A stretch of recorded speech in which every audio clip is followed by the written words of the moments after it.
السلام عليكم يا شباب، عاملين ايه؟ بتمنى تكونوا بخير وصحة وسعادة وهنا. ان شاء الله إن رسمتنا النهارده بسيطة ولذيذة. ازاي نقدر نحول رسمة عشوائية او رسمة عادية لرسمة ثلاثية الابعاد بطريقة المنظور، وهو الرسم من نقطة واحدة او من نقطتين او من زاوية معينة. اول حاجة هنعملها في الورقة بتاعتنا، هنيجي في النص كده ونعمل خط مستقيم وتحت منه خط برضه بالشكل ده. هنيجي في الشمال هنا او في اليسار، تمام، ونعمل خط بالشكل ده، وجنب منه بشوية بعيد شوية خط تاني، تمام. وبعد منهم هنا برضو هنعمل خط كمان وخط كمان في الآخر، بس الخطين دول هيكونوا أقصر من الخطين اللي عملناهم في الأول. الخط الأخير هيكون أطول منهم كلهم.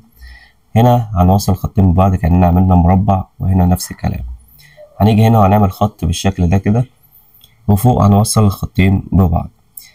هنيجي في منتصف المنزل ده أو منتصف المربع ده وهنعمل نقطة فوق، وهنعمل مثلث هنا عشان ده هيكون السقف بتاع البيت، تمام. وهنيجي هنا ونعمل خطين برضو بيوازوا الخطين دول بالشكل ده كده للروف أو للسطح بتاع البيت، تمام. هنا برضو هنيجي وهنعمل 3 خطوط بالشكل ده كده، 3 خطوط فوق بعضيهم في سوا واحد يعني، تمام، بالشكل ده كده. ودول هيكون الباب والشبابيك يعني بمعنى صح، تمام. شكل بسيط جدا والطريقة بسيطة والموضوع سهل، مفهوش أي حاجة صعبة. هنعمل هنا برضو نفس الكلام، 3 خطوط برضو تحت بعضيهم. هنيجي هنا وهنعمل خطين بس، يعني شباكين، شباك فوق وشباك تحت. بس هنعمل شباك اللي تحت يكون كبير شوية، والشباك اللي فوق صغير، وهنعمل تحت منهم كأن في محل، تمام. هنيجي في البيت التاني أو المنزل التاني وهنعمل نفس القصة، هي تمام، نفس الموضوع، بس هنكبر الشبابيك فوق شوية، وهنعمل الباب بتاع البيت بالشكل اللي انتوا شايفينه ده. موضوع سهل جدا، موضوع بسيط جدا، والأدوات بسيطة، كله عبارة عن قلم رصاص ومسطرة زي ما انتوا شايفين، مفهوش أدنى مشكلة. زي ما انتوا شايفين كده أنا ببدأ أمسح الرصاص بقى اللي احنا مش محتاجينه في النص. طبعا الرسمة بتاعتنا كده رسمة عادية، تمام.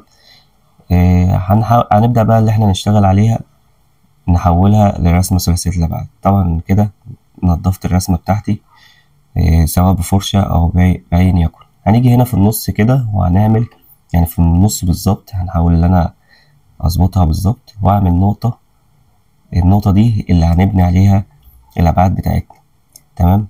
هناخد من النقطة دي للنقطة اللي تحت من المنزل من تحت، ومن النقطة اللي فوق من المنزل من فوق للنقطة اللي في النص، ومن النقطة اللي فوق خالص خالص، تمام، اللي هو آخر المنزل من فوق هناخد للنقطة برضو بتاعتنا. كل ده احنا شغالين على نقطة واحدة بس. وهنا في المنزل من فوق من هنا خدنا من 3 نقط اللي هما بتوع السطح يعني. ومن تحت برضو هنعمل من النقطة اللي في النص للنقطة اللي في الجنب. من الجنب اللي هناك ده برضو احنا وصلنا بالنقطة، بس طبعا انا معملتش خط عشان خاطر ما يكونش خطوط كتير وملهاش قيمة يعني بمعنى صح. زي ما شفنا كده برضو احنا خدنا خط مستقيم فوق في الجزئية اللي فوق دي، تمام. وهنا برضو هنيجي في الجزئية دي وهناخد خط مستقيم متقاطع مع الخطوط اللي احنا ايه عملناها. طبعا انا كده بوضح الرصاص بتاعي، تمام، في الخطوط اللي احنا رسمناها. هنيجي هنا في الجزئية دي برضو ما بين الخطين بالظبط، وهنعمل خط بالطول بالشكل ده، تمام. كده احنا وضحنا الجزئية اللي فوق ديت ووضحنا الرصاص بتاعنا. كده انا بتقل على الرصاص برضو عشان يكون الموضوع واضح معاكم بشكل مناسب. كل ده احنا شغالين من نقطة واحدة بس فقط لا غير. هنا بقى احنا هنعمل زي يعني جماليات للمنزل بس، تمام، تفاصيل للشبابيك وتفاصيل للابواب، تمام، للبيبان يعني اللي تحت. وهنعمل تفاصيل برضو للشبابيك اللي تحت، تمام. انا ممكن اسرع لكم الجزئية دي عشان برضو ما اطولش عليكم، واسرع لكم التظليل اللي هيكون فيها عشان برضو ما اطولش عليكم، تمام.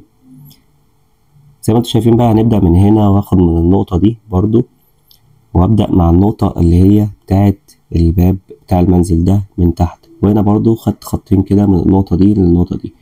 نفس النظام هعمله في الباب التاني برضو، من النقطة دي للباب من هنا. هنا برضو عند أطراف البيوت أو أطراف المنازل من الجنب ده ومن الجنب ده اخدت خطوط بالشكل ده. هنضف برضو رسمتي كده برضو بطريقة كويسة، وابدأ بقى اضيف لمسات جمالية كده، اللي هو لو انا عايز اظلل مثلا الشبابيك من الداخل كده او الازاز، زي ما انتم شايفين كده بظلل الازاز بطريقة بسيطة برضو وسهلة. هظلل برضو الازاز كله تمام. برضو هسرع لكم الجزئية ديت عشان وقت الفيديو، وعشان الفيديو ما يطولش عليكم. زي ما انتم شايفين كده انا بدأت اللي انا بس بضيف شوية تظليل للمنزل عشان خاطر يبان اكتر 3D. هنا هنيجي نمسح بقى ونمسح الزيادات اللي انا مش محتاجها. اعمل خط هنا ورا المنزل برضو عشان يبين البعد اللي بعد منه، البعد اللي ورا المنزل يعني. وزي ما انتم شايفين كده مسحت الخطوط اللي ملهاش لازمة او اللي هي خلاص ساعدتني وانا خلاص مش محتاج الخطوط ديت. زي ما انتم شايفين كده دي النتيجة النهائية بتاعتي. اتمنى تكونوا استفدتم، وبتمنى تدعموا القناة لو عجبكم الفيديو.